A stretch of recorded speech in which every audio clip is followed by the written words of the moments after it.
Hi, I'm Emma. I was a very cute kid, and my mom was an artist. She often traveled and never stayed in one place for long. Everyone thought she was eccentric. One day, Mom asked her sister to watch me. What a cutie! Aunt Julia liked me so much, she didn't want to let me go back to my mom when she came for me. Could Emma stay with us? We're rich, she won't need for anything. Raising a child wasn't easy for Mom, considering her lifestyle, so she agreed. Ever since then, my aunt and uncle raised me as their own daughter. Their son, Rick, and I got along great. Aunt Julia wanted me to grow up like her, and not my wayward mom. She was an athlete, and so was my uncle. Aunt Julia even took part in the Olympic figure skating games once. She taught me to skate too. We spent a lot of time together. I was a sweet girl, and I tried not to disappoint my family, but to be honest, I was often bored. Sometimes I wanted to quit figure skating and try my hand at hockey. You heard that right. A sweet girl who always wore pink dreamed of doing a man's sport. After figure skating, I often hid and watched the hockey players train. I would also come to the ice rink when no one was there and practice. One day, I finally decided to tell my aunt about my hobby. I hoped that she would support me. Have you lost your mind? Hockey is not a girl's sport. You should act like a lady and focus on figure skating. But not another word. I trudged miserably outside. My cousin was sitting on the swings.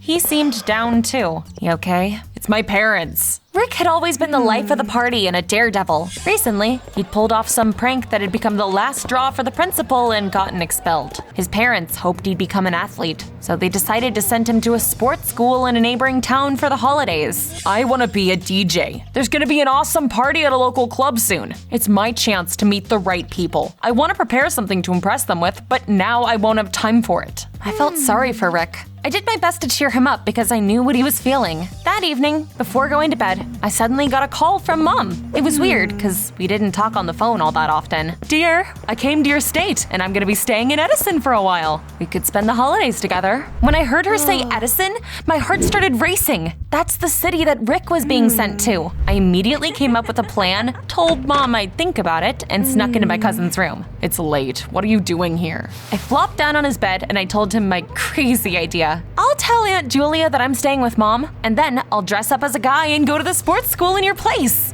I'll play hockey, and you'll prepare for the party. After several long seconds, Rick looked at me like I was nuts. You're crazy, you know that. I'm in. The next day, I told my aunt that I wanted to spend some time with my mom. Of course, she wasn't happy about it, but she agreed to let me go. Soon, Rick drove us to Edison. When we arrived, I changed my clothes and put on a wig.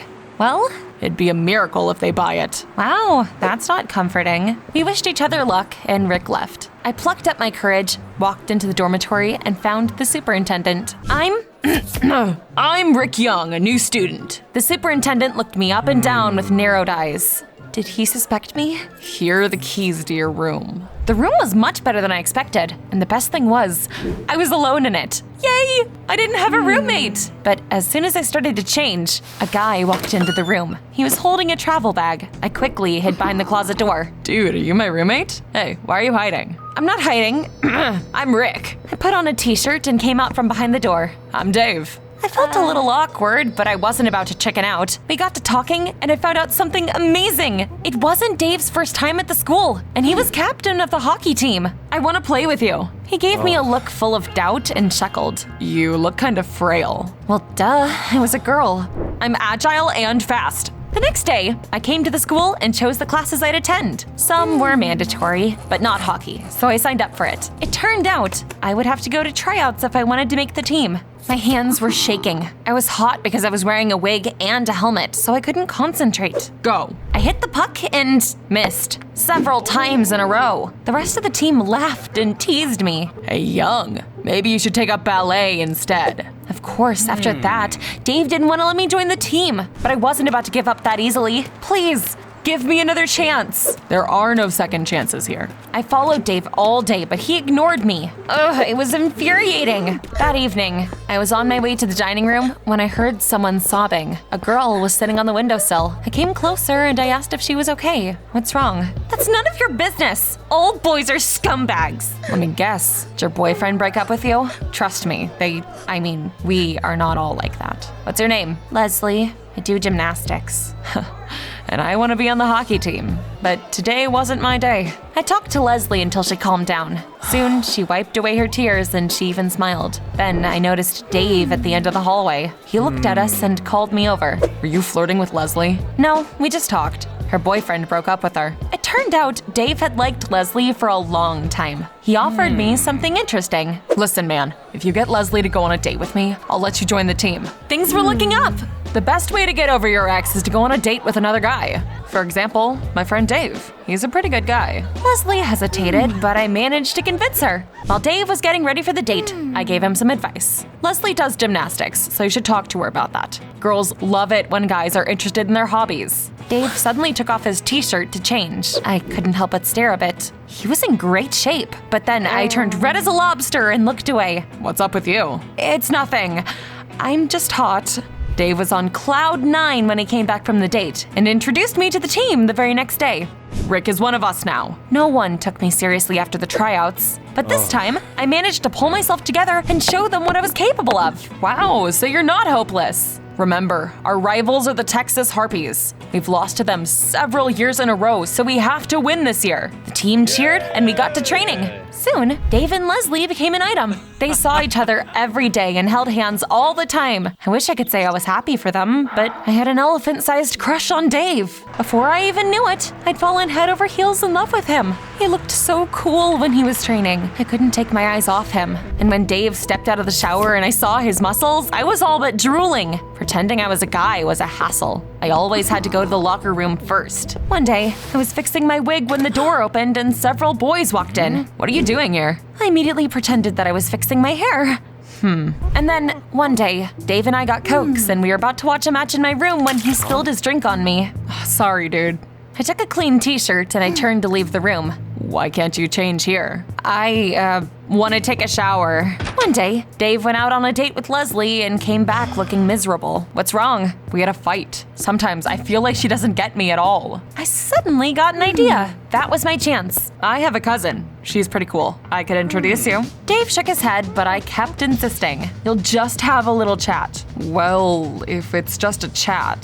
The next morning, I left school, changed into my usual clothes, and came back to meet Dave. Wow, you and Rick look like siblings. Yeah, so people keep telling us. We walked around the park and chatted. While pretending to be Rick, I'd gotten to know Dave pretty well, and so now I used it without an ounce of shame. I love The Catcher in the Rye. I've read it several times. Wow, me too. I also like to read manga. Wow, we have so much in common. Anyway, we had a great time, and Dave asked me for my phone number. The next day, we came to practice together. At one point, I saw that Dave had opened his contacts and was about to call me. I mean, the real me. Sorry, I need to go to the bathroom. I ran away, hid, and answered Dave's call. He asked if we could meet again. From that moment on, we spent a lot of time together. I was over the moon, and my crush on Dave was growing by the day. One day, I tried to take his hand while we were on a walk, but I'm sorry, but I have a girlfriend. It was terrible. I immediately turned red as a tomato and looked down. Sorry. That evening, I decided to talk to Dave as Rick. You seem to get along with my cousin pretty well. She told me you hang out a lot. She's cool, but I only see her as a friend. I'm more concerned about my relationship with Leslie. Dang it, why was he still thinking about her? I tried so hard to make him like me. The next few days went by as usual, but then I got a chance to change everything. That day, Leslie came up to me. She looked like she'd been crying again. Rick, what's going on with Dave? I heard him talking on the phone with some girl recently. Tell me the truth. I don't want to get my heart broken again. I hesitated and I didn't know what to say. On one hand, I felt sorry for Leslie, but on the other hand, I really wanted to go out with Dave. In the end, I chose the answer that benefited me. Dave really does have another girlfriend. I'm sorry, but he doesn't love you. Leslie burst into tears and ran away. She broke up with Dave that very evening. He was gutted and didn't want to talk to anyone. The next morning, he was even late for practice. Look who decided to join us. There's only a few days left before our match. Dave couldn't concentrate because of his worries, so he did badly at practice. The coach was very unhappy with us. At lunch, I locked myself in the bathroom and I called Dave. I'm so sorry you broke up. Thank you, Emma. You're a really good girl, unlike Leslie. On the day of the match, none of us believed that we could win. Dave's scowl made us lose faith in our abilities. You must win! We were about to go out on the ice when Rick suddenly called me. We have a problem. My parents called the school principal. He said that I joined the hockey team and they're coming to watch the match. I'm on my way too, but I don't think I'll make it before them. Oh no. It was like I was living in a nightmare. I was gonna be wearing a helmet, so my aunt and uncle probably wouldn't recognize me. The audience greeted our team with loud applause. My aunt and uncle were sitting among the audience. We were having a hard time. Dave wasn't in the best shape.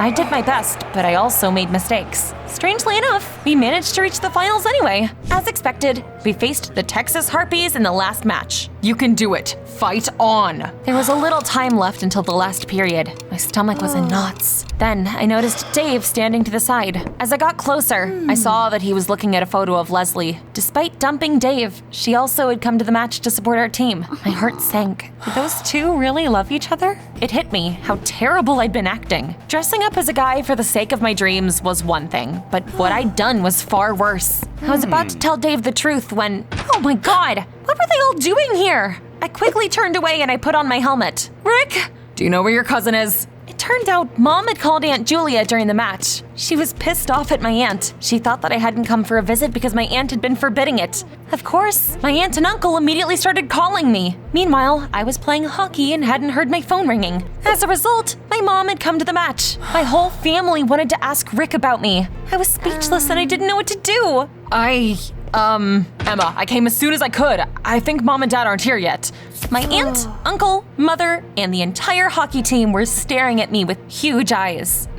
It was pointless to keep pretending. I took off my helmet and then my wig. Are you a girl? To say that everyone was shocked would be an understatement. But the moment was interrupted by a signal. It was time to get back on the ice. This is unacceptable. I'll have to tell the officials everything. After our coach talked to them, they decided to disqualify me. It meant that our team lost. My aunt, uncle, and mom were staring at me in disbelief. Dave seemed shell-shocked. I feared he hated me. And then, I decided it was time for desperate measures. So I asked the commentator for his microphone, and I addressed the audience. Hi, I'm Emma. I've been pretending to be my cousin Rick for the past few weeks. It was all for the sake of my dream. My family wants me to be a figure skater, even though I want to play hockey more than anything else in the world. I looked at Leslie and then at Dave. But I got too carried away and I deceived two good people. Dave loves you. I lied to both of you, and I'm sorry. I'd also like to address the officials. Please let me finish this match. My team shouldn't have to suffer because of me. When I stopped talking, there was silence in the hall. And then the audience rose from their seats and started to chant loudly. They wanted the officials to let me keep playing. The officials exchanged glances and did just that. I couldn't believe it. When Leslie blew our team captain a kiss, he got his second wind. At first, all the boys on our team seemed hesitant about playing with me, but I quickly proved that nothing had changed. Emma was no worse than Rick Young. In the last minute, I pushed ahead and passed the puck to Dave. He skated towards the gate with the speed of sound and yes, we won! The boys picked me up and started throwing me in the air. It was crazy. We beat the Texas Harpies. After the match, I came up to my family. My mom and aunt were fighting. You didn't look after Emma and you never let her have any fun. And you abandoned her. If it hadn't been for us, you would have been done for. You think too highly of yourself. Emma, you're more like me than them. We both love freedom. I left you because I wanted a better life for my child. But you can come with me now. I'll let you do whatever you want. Admittedly, the offer was tempting, but Aunt Julia was right. They'd been taking care of me after my mom left me. I'll stay with my aunt and uncle. They raised me, and I love them. Aunt Julia was so moved by my words, she burst into tears. I'm sorry for being so harsh on you. You can play hockey. We'll buy you a gorgeous pink helmet. I'd also like to tell you something. Rick took his parents aside, and a couple of minutes later, I heard Aunt Julia's shout, "You want to become a DJ? But all the men in our family were athletes. Maybe it's time to change something." Aunt Julia burst into tears again and hugged Rick. My uncle just sighed and gave in. Soon, Rick went to the party that he'd dreamed of. I came along to support him. He met cool DJs, and he soon started working in clubs. I joined a women's hockey team. My family supports me. Mom went to France to look for inspiration, but we still call each other sometimes. Dave got back with Leslie, but I still think about him sometimes. Do you think I'll fall for someone else again?